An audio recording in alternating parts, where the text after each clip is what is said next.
Oh my goodness, yes. Make yourself Yeah, give me a footstool and give me a red wine, okay? Yeah. Someone fetch Sam's pipe and slippers. Thank you so much for being here. There is plenty to do in Geelong on a what is it, Wednesday afternoon. But we are very, very glad you're here. And I guess to begin with, you've got the kind of CV that would make most people blush. I mean, what? Marine, model, security specialist, semi-pro footballer, and of course actor. I mean, and acting is what you're primarily known for. When did the bug bite you that you thought, I should be on the stage, I should be on the screen? I don't think that bit me. I think it just, that was the final option. You know, I mean, that door opened. So yeah, you mentioned Marine. Yeah, I joined the Marine Corps 50 years ago. So in my mind, I'm still a Marine. And I joined to be a lifer. So the quick answer is, because you know I like to talk, so I got to keep my. They said make sure you keep your answers short. I joined the Marine Corps to be a lifer. I started playing Marine Corps football, American football. I got a little bit arrogant, thinking I was really good, and that the professional league needed me. So I did my 4 years in the Marine Corps. I went to Seattle to try out for the Seattle Seahawks, and guess what they told me after my tryout? Better luck next time. Yeah, they said thank you, but we don't need you. Okay? Don't call us, we'll call you. So the Marine Corps was over. I'm 21 at that point. The Marine Corps is over. The football career, American football career, is over. So you know, when you're young and so adversity, right? Challenges. It didn't work out. Now I got a little bit down. So this is for all of us, no matter what age. But if we keep our head up just a little bit, right? We're going to see that little window or that gigantic door, right? Sometimes it opens, but we're so hard or down on ourselves that we just don't see it. So I had my eyes up a little bit, expecting something different. So a buddy gave me an article about Clint Eastwood. I read the article on Clint Eastwood. That inspired me to go to Hollywood. And that was 1976, and I went to Hollywood probably late 76, early 77. But I love what Denzel Washington says. He says, dream big, but a dream means nothing unless you have a plan. So I bought my grandpa's car for 50 bucks. I knew I had to get a job. I arrived in LA, I got a job at a restaurant the same day. I had a place to stay at my aunt's for a couple weeks. And I joined an acting class, and things just immediately started happening. They really did, because I mean, looking at your IMDb page, I mean, you have 2 credits before Flash comes along, and one of them is 10. You're married to Bo Derek. You know? Yeah. It doesn't get much What's better. the other credit? I think a guest spot on a sitcom, right? Yeah.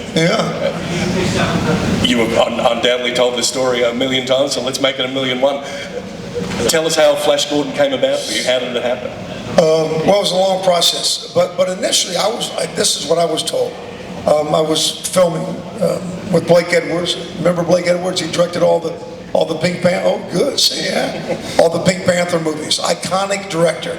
And you would know his wife, married to Julie Andrews. Did you see Sound of Music? Okay.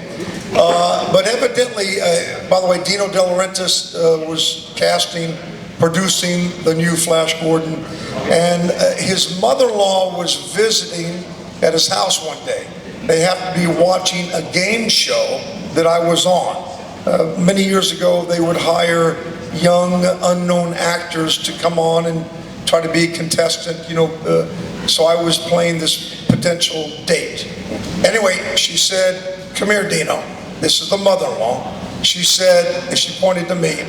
I'm in the box on the TV. She said, "There's your Flash Gordon right there." So that was the initial. And then it took another 8 months of interviews, auditions. It was a long process, but it happened. The movie, as we all know, is just eye-popping. You know, it is colourful, it is wild, it is unlike pretty much anything else.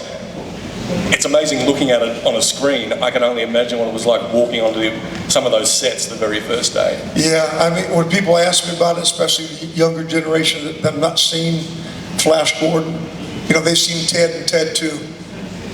And by the way, moms and dads with young kids, My kids can't see Ted or Ted 2 until they're 30 years old, okay?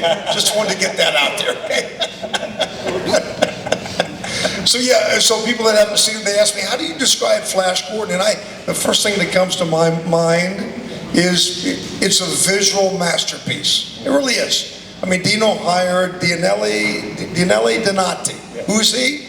If you saw all the Fellini movies, okay? He was the production designer, so it has that rich, vibrant look. The reds and the golds and all the sequins, all the beads. You can't do that nowadays because it's not cost effective. For instance, Ming the Merciless, his costume had 30,000 individual sequin beads hand sewn. And once the light and the film hits it, you have this incredible look. And so that's kind of hard it's just not cost effective to get that. And it was a huge production. And in 1979, what was the budget? Thanks for asking. The budget was $35 million. You say, Sam, that's not, no, it is. Let me give you the inflation math. 1979, $35 million. Fast forward now, today, right here, the economic inflation math would be equivalent to about $240 million. We're reaching Avengers. Yeah, that's huge. Budget there, yeah. That's freaking huge. Yeah. So yeah. Looking at the screen, looking at your performance on the screen, it looks like your athletic background, your military background, it would have served you in very good seconds. It looks like a very physical performance. It looks like they're really working you out. Yeah, but that's easy. You're 20, let me see. By the time I did Flash Gordon, I think I turned 24 on the set, so I was 23. At 23, if you're doing, you really don't have to do much at 23. Just show up, right? And of course, I played Marine Corps football before that, so, and I think that helped a great deal, the fact that I was an American footballer. But yeah, physically it was just, you roll, you tumble on the floor like that. Now I can do that now, but I won't be walking tomorrow, you see? But we did all of our fight scenes on concrete and you name it, rolling, tumbling, all that. But you're young, your body can do it. And you just go. A lot of people don't, on a movie set, even if you're not doing fight scenes or action scenes, physically, it's rough. Because here you are sitting around for 5 hours, maybe taking a nap, okay? Now it's time, go out there, laugh, cry, you do your quick little action scene. So it is physically, it can be wear and tear. I think we had 17, 18-hour days, Yeah, but I loved it. It was easy for me, that was. But the first part about that, about walking on the sets and looking at everything. For me anyway, I got these two voices. I talk about the two voices in my head all the time. And usually that first voice for me is when I walked on the set and I saw this. One set was $1 million. And I looked at it and I went, and that voice said, you don't belong here. You don't deserve this. Look at these major stars, Max von Sydow, Brian Blessed, Chaim Topol. You're just a rookie. And so that's the first voice, is usually the voice of fear, ignorance, intimidation. Then that second voice came in, right? And said, I love it. I love the second voice. I call it the voice of God or the voice of reason. That second voice usually says, shut up, okay? You do belong here because they hired you. That's number one. So stop. And then the voice continues. Stop thinking about all that nonsense. It's funny how they tell athletes, right? To eliminate the obstacles, eliminate the noise, eliminate the hindrances. So the voice told me, that's not your thinking right now. Your thinking should be, even what we're doing right now, what is expected of you? What's expected of you at this very moment? And then your focus. Anything else doesn't matter, just doesn't matter. Well, you matter, that's why I'm here, right? Let me make that clear, okay? So yeah, so as a young mind, especially being naive, not having a lot of, wisdom, a lot of experience in the movie business, these are the kind of things. It's not just, so here's the piece of gold, because I'm going to give you that tonight. I'm going to speak about my failures and my successes and all the fear and intimidation that I believe, for men anyway, is self-induced. I really believe it's self-induced. So once we get past that, so anytime I talk about the movie business or TV or whatever, just substitute that industry with whatever you do. The same thing applies.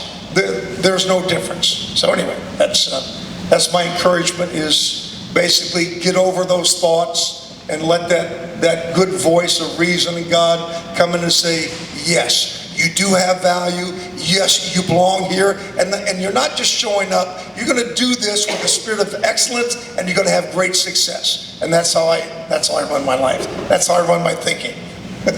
I can feel Tony Robbins somewhere just shitting himself. Tony's great, but I'm not going to walk on fire. I'm sorry, man, okay? I never got that, okay? Sam, I'd like to move beyond Flash for a second. You are in Geelong, of course. In the 1980s, Geelong was home to a very unique individual named Mark Jacko Jackson. I mean, in the beginning, we bumped heads, and I mean literally bumped heads, a couple of headbutts, right? But I had a very clear understanding working with other top athletes, and he was a major star. He was a major star in Australian rules football. And just a little bit of clarification. Mark Jacko Jackson was a full forward for the Geelong Football Club back in the 80s. Massive. Head like a robber's dog, but an incredible goal sneak. Such a personality that he decided to move into acting, went to Hollywood, lands a show opposite Sam J. Jones called The Highwayman. Yeah, oh no, he was huge. But what made him famous before the series with me, in America, he was huge here. But in America, he did a Ever-Ready battery commercial. That's right. And the kids, the American kids, that whole age group from 4 years old to maybe 12 or 14, just crazy over him. So when he came on the TV set, the producers asked me to work with him a little bit, and I know what they meant, because I've dealt with other athletes in America trying to transition from the athletic field to the movie or TV field. It's a tough transition, because to be quite honest, I believe, especially in America, it's probably here too, I think athletes are more spoiled than actors are. They really are. This acting stuff is easy, man. Just show up at 6 a.m., be completely prepared, and that's it. That's basic 101. Hey, 101. So we start throwing body punches, and every time we threw a body punch, you would hear, and what it was, our fist hitting the other guy's buckle. You know, the metal buckle. It was hysterical. But we were both smart enough, again, because if we threw punches at our faces, that's it. The show it's kind of, it's delayed. It's over for a while. Yeah. But after that, after we sort of both established ourselves, and he humbled himself, and I served his needs. That's something we need to do in life as well. Not just put the other guy down and beat his ass. Okay, we don't do that. No, we serve their needs, because usually they're hurting in some field, or they just don't know what's going on. But anyway, he got a hold of it, man. He took the bull by the horns and really just transformed, and we had a really successful show at that point. I'd like to ask you one more question before I throw it up into the floor. But the Ted movies 1 and 2. Well, I think everyone was so stoked to see you in 1, and then even more pleasantly surprised to see you rock up again in 2. Tell me how that came about and what it's meant to you in terms of your career, in terms of your profile. Oh no, it's wonderful. I mean, Ted 2, what it did was, number one, it introduced and added the younger age demographic to my fan base. So now at my tables, like here, right here, if I'm doing a Comic-Con, I'll get grandfather, son, grandson, grandmother, daughter, granddaughter. It's wonderful. And you will hear stories like, and the pointing to the granddad. Yeah, my dad forced me to watch you. It was wonderful. And now I find myself forcing my son to watch you. And then I turn to the grandson and I say, and you, young man, you're going to force your children to watch me as well. But no, it catapulted my career, obviously, because it was, the crazy thing was, Flash Gordon was through Universal Studios, and Seth MacFarlane's Ted was through Universal Studios. But the initial, he called me. And here's another piece of gold for life. Again, when I talk about movie business, substitute it with your industry, your vocation. So I get this call from Seth MacFarlane. He said, Sam, yeah, when I was 8 years old, I saw your movie and it changed my life. I said, how did it change your life? You just inspired me so much. Sam Jones, Flash Gordon, the whole everything. How you help people, the adversity was there, but you got through it. And he said, I knew when I walked out of that movie that I was going to be a creative guy. I was going to make movies and whatever.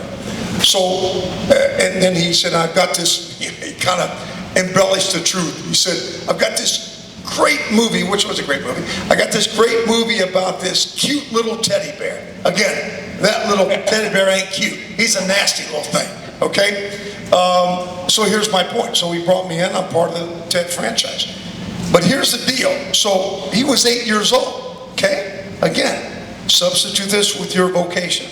So there's people in our lives right now, young kids, young girls, young boys that are 5, 6, 7, 8 years old, and they're going to grow up one day. They're going to grow up one day and be like a Seth MacFarlane or a Betty Davis, okay? They're going to grow up to be decision makers in your industry. And they're going to say, oh, I remember you 30 years ago, 40 years ago. Yeah, man, you inspired me. When everybody else was putting me down, you lifted me up. Or they're going to say, I didn't like you. Yeah, you were an ass, okay? You made me feel horrible. So there's that piece of gold. And you hear athletes say this all the time. Charles Barkley always says this, I never got it. Oh, I'm not a role model. I'm not a role model. Well, whether we like it or not, if we're in the public arena, we're role models. So I'm not saying we have to walk on eggshells and be very careful of our behavior, but yes, we need to guard our tongue quite a bit and watch our behavior. That's it, yeah. So I could do this till I'm 90 because I'm 68 now, right? So that means, what does that mean? I mean, okay, the movies I'm doing now, I'm with you, and you'll call me in 20 years when I'm 88, and you'll say, Sam, I love that speech. It was inspiring, man. And now I'm the decision maker, and I own a Ford Motor Company. I'm going to bring it back to Geelong. Okay, whatever, you know. And I want you to be the Ford spokesperson, whatever. These things happen. They happen. It's amazing. The Sam J. Jones School of Life. Enroll in it.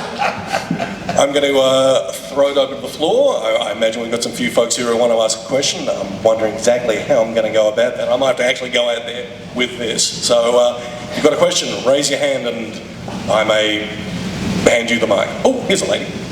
Yeah. All right. All right, then go ahead. Fire away. Wow. These are some low seats, making me comfy. Hello, how are you? Good, you're the one that remembered Blake Edwards. I did. And you're very young to remember. Why, did you grow up watching Pink Panther? I do love my classic movies. I'm like a Laura Hardy fan, and those old classic black and white movies, you know. Yeah. The film industry is very important to me. That's wonderful. Thank you. Anyway, my question is, did you by any chance got to meet the Queen band? No, I did not, but everybody on the film set did. Why? Because my hours were crazy. I was in almost every scene. So when it came time to rap or whatever, it was late at night, and we had this club in London. That's where we filmed it, right? For five and a half months. The club was called Tramp. So they'd all go there, not every night, but especially on Friday or Saturday night. And let me see, I think I was off 3 nights where I can actually make it to the club. I got to meet Mick Jagger, Rod Stewart, and if you're a boxing fan way back then, there was their heavyweight named John Conte. But the nights that I went there, everybody else met Freddie and Queen and Brian May and everybody. I never got to meet them though. Fair enough. Yeah. Thank you. Anybody else? Oh, here's the gentleman. How you going? Just wanted to say, first of all, thanks for saving us all. Well, helped a little bit, I think, yeah. I was just wondering, so, because Flash Gordon ends on a bit of a cliffhanger, was there any talk ever of doing another one? Well, always. Let me make this answer quick, which is hard for me, but I'm going to do it. When we use the vernacular or the terminology in the business, probably any business, your business, and we say, yes, my project is in development, that really means you don't have the money, okay? But the crazy thing with Flash Gordon, the past 35 plus years, for sequels, right? Reputable people, proven filmmakers came along, bought the screenplay rights, but for some crazy reason did not follow through with the option. The first one was Steven Sommers, Van Helsing. The next guy was Neil Moritz, all the Fast and Furious movies, right? Didn't follow through. So Fox Studio bought it 8 years ago. Fox Studios bought it. And the same thing, brought in huge names, even Matthew Vaughn of The Kingsman, okay? In development, they have the money. They're just not doing it. So thank God, so Disney bought Fox, was it a year ago, a little bit more? And they brought in Waititi, who directed Thor. And they said, okay, Waititi, we want you to write, develop, produce, direct the next Flash Gordon animation version. He said, okay. But you see, I don't know the man that well, but creatively, I think I do. And I knew what was going to happen. He's sitting here doing this development for and animation is great, don't get me wrong. But here he is doing this development and going, and then I knew the light bulb would go off in his head. What am I doing? No, I'm doing the next Flash Gordon live action. So that's where it is right now. Flash Gordon in development for a sequel. Awesome, thanks heaps. Conveniently, so this man has a question as well. Yeah. Hi, how you going? Thank you for coming out. I just have a question. Did you keep any props or clothing items? yeah. 'Cause I saw an interview where you said you had a lot, but what was your favorite? Well, I don't have a lot of props. But you know what's amazing? Because I was so young and naive, and it's probably good because you don't really want your first leading role. You don't really want at the end of the day for 5 months. You know, oh, there's the sword. Let me just take that under the towel. They'll never see it. You know, so you know you don't want to really step on toes or do anything wrong. But what I did, we had about 9 or 10 of the original Flash T-shirts. Very unique T-shirts. You know, what do you mean unique? Well, number one, they're all hand painted. The red is all hand painted. So that means each and every one is an individual, has individual unique discrepancies. So most of them, all of them were destroyed through the action scenes except one.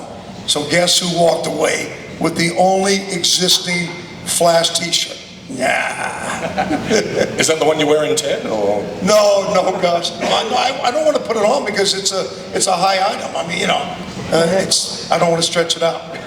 And what also is unique about that, because the Italians, you know, the Italians, all Italian wardrobe and everything, they like to take things, you know, and make them that tight European fit. So I realized when I took this shirt, Flash shirt, the original, out for the first time out of my garment bag after 40 plus years, I'm looking at it going, God, it's so small. No, it was custom cut, custom tailored to my body. It's a T-shirt. So yeah, so it makes it, yeah, very unique. But it is part of my collection. I got a really cool, one-of-a-kind Flash Gordon, probably over 1,200 items, a Flash Gordon collection, yeah. Wow. Very nice. You can have if you let where's your motorcycle guys? Harley guys. I have a Flash Gordon custom Harley as well. Yeah. I do. Any other questions from anyone? Oh, this gentleman here. And we got one here too up front. I've got to ask, who's a better kisser, the princess or Dale? No, that's a great, but that was my most difficult scene ever to do. The seduction scene with Ornella Muti, Princess Aura, right? Now we only had, the director said, Sam, you know, we only got like 30, 35 minutes to shoot this scene. I said, okay, do you want to rehearse it? Well, you know, a little bit, but let's do the blocking right now. I had no idea what was going to take, I knew the dialogue, but had no idea what he wanted to do. You remember the seduction scene? I'm on the rocket ship. What does she do? She comes over, she sits on my lap. It's getting real difficult here. I milked that puppy for 4 hours, baby, okay? No, she was great. No, it was wonderful. Yeah, I think we did kiss, yeah. But it was just work because she was there. I mean, she's there with her husband. I'm there with my girlfriend. But we told them both to leave for a little bit. No, it was fun. I mean, it's great. I think Melody and I were like brother and sister. literally brother and sister in real life, still are. Didn't we just do a little kiss at the end of the movie or something? It was like, and then afterwards she said, I hate kissing my brother. But, Hello. I'm very curious if, before you got the role of Flash Gordon, if you watched any of the original films from the 30s. oh yeah, I grew up. You want to know if I watched the original? Yeah, Buster Crabbe. And by the way, Buster Crabbe, the original Flash Gordon from the 30s and the 40s, actually traveled with me 2 weeks before Christmas 1980 to help promote the movie. And yeah, I grew up watching him, that crazy little spaceship. You can see the wires. It was hanging off the little sparklers in the background. Yeah, I grew up watching Buster Crabbe. But he traveled with me. And do you also know what else Buster Crabbe played besides Flash Gordon? Buck Rogers. He was also one of the 18 Tarzans. He was also Captain Gallant of the French Foreign Legion. And he was also an Olympic, I don't know if he was gold, but he was an Olympic medalist in swimming. Yeah. Yes, sir. Obviously, you're a major movie buff. What are some of your favorite movies? A major movie buff. Yeah, I don't really, yeah. Well, yeah, I mean, just, you know, what I mentioned early, over there, maybe here. But I just love what Netflix and Amazon Prime has given us. What have they given us? A controlled environment, right? And I'm not a big fan. Yeah, you know, I would probably get in trouble for saying this, but the Marvel movies, DC, yeah, they're incredible, all the special effects. But for me now, I just like to, when I have my quiet time of just me, which is rare, because I have 5 kids and 6 grandkids, I like to go into my own controlled environment, like we all do, especially through COVID, and put on Netflix. But I like to watch great stories. Yeah, I love action, and character-driven movies. It's funny, I got something to share with you. Out of the 70 movies and the hundreds of TV shows, I've only seen half my work over the years. Why? Because, you know, kids, I mean, you know, it's, hey, Dad, are you taking me to dance tonight? Hey, Dad, are you taking me to football practice? No. We're going to stay home. We're going to watch my TV show, okay? So I've only seen half my work. And besides, why do I want to watch it? In the beginning years, yes. You learn camera angles, you know, all that stuff. But there's nothing I can do to change it, right? I can't say, ooh, I wish I did a different take. You know, I can't say, ooh, I felt sick that day. No, it's on film or video, and that doesn't lie. It is what it is. So I stopped punishing myself over years, and I just stopped watching myself. It is what it is. And I'm proud of my work, you know. But yeah, that's cool. Sam, you said before you're 68, which I find very hard to believe. Oh yeah, no, you look like you could snap me into kindling with your little finger. Any chance we could see you in sort of like a Taken style franchise sometime in the near future? Oh, I love that. He's one of my favorite guys too. Yeah. Liam Neeson you're referring to? Yeah. There's another guy that just doesn't stop working. It's amazing. I mean, I did 7 independent films the past 3 years. There's one out now. Did you get Pure Flicks here? It's a faith-based thing. Here's my first faith-based movie. It's called Unlikely Angel. And I played the dad a lot, but now I also got to play the grandfather. But it's good, you know, I just love the family stuff. Now let me give you another little thing for you married couples. So my wife and I, when I'm at home, we watch a movie together every night. But guess what? It's not the same movie, okay? I have we're propped up in the bed. I have my laptop on my lap, watching a good action, character-driven movie, and she's watching her Turkish, by the way, the Turkish television series are top quality shows. She's watching her Turkish television series, and I'm watching my nice action, character-driven movie, but we watch it together every night next to each other, but not the same movie. Isn't that great? So why do I do that? Because time, right? Guys, time with our wives, right? Fulfilling their needs. But honey, I can't watch that. Okay, you watch that, I'll watch this. It's great, it's wonderful. Life advice, marriage advice, saving the planet. Is there anything this man can't do? I think that might be time, unless anyone else has a question they'd like to ask. You're thinking about it, aren't I you? have Yeah. one more question. Oh, go ahead. Ask, okay. Yeah. We can hear you, go ahead. Will I bring in the mic or can you yell it? I'll repeat it, go ahead. Do you remember that scene when you were fighting with Timothy Dalton? On the Yeah. battle disc, And yes. The table was just like up and down, and Yes. fights. Was it like dangerous? Were you scared at one point? I mean, no, when you're young, nothing's dangerous, you know. Not dangerous, but if we rolled onto by the way, the spikes it was ingenious special effects. This guy, how are we going to get these actors to do this dance, this rolling fight scene, and not get injured by the metal spikes? Well, he found bicycle pumps, hollowed out. They're hollow, right? Metal. So he used those, right? They put a hard rubber tip, all on hydraulics.